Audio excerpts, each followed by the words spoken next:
బీహార్లో రెండవ దశ పోలింగ్ ప్రక్రియ కూడా ముగిసిపోయింది 11వ తారీఖున.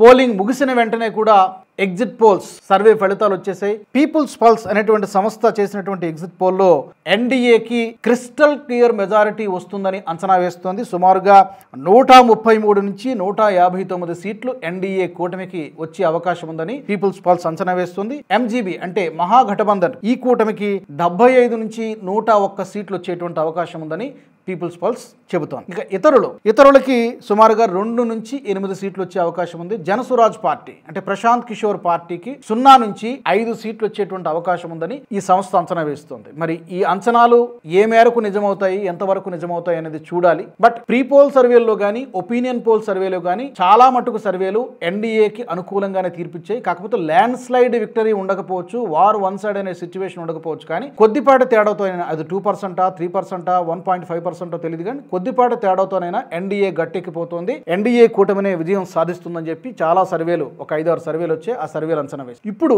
ఎగ్జిట్ పోల్ సర్వేలు కూడా పీపుల్స్ పల్స్ అదే చెబుతోంది. ఓవరాల్ గా ఉన్నటువంటి 243 సీట్లు, 243 సీట్లో మ్యాజిక్ ఫిగర్ 122 సీట్లు. సో ఈజీగా 133 నుంచి 159 అంటున్నారు కాబట్టి సునాయాస విజయంగానే ఈ సంస్థ అంచనా వేస్తుంది. బట్ 8.3 ఓట్ షేర్ తేడాతో మహాగఠబంధన్ కంటే ఎక్కువ ఓట్లు ఎన్డీఏ కూటమికి వస్తాయని అంచనా వేస్తుంది. మరి ఇది నిజమవుతుందా కాదా అనేది మనం 14వ తారీఖున ఫలితాలు వచ్చిన తర్వాత మళ్ళీ మాట్లాడుకోవాల్సి ఉంటుంది. మీకేమనిపిస్తోంది? పీపుల్స్ పల్స్ సంస్థ చెబుతున్నది నిజమే అనిపిస్తోందా, లేకపోతే ఒక్కోసారి ఎగ్జిట్ పోల్స్ కూడా అంచనాలు తప్పుతూ ఉంటాయి, చెప్పలేం. బట్ మీ అభిప్రాయాలను కూడా కామెంట్ సెక్షన్ లో తెలియజేయండి.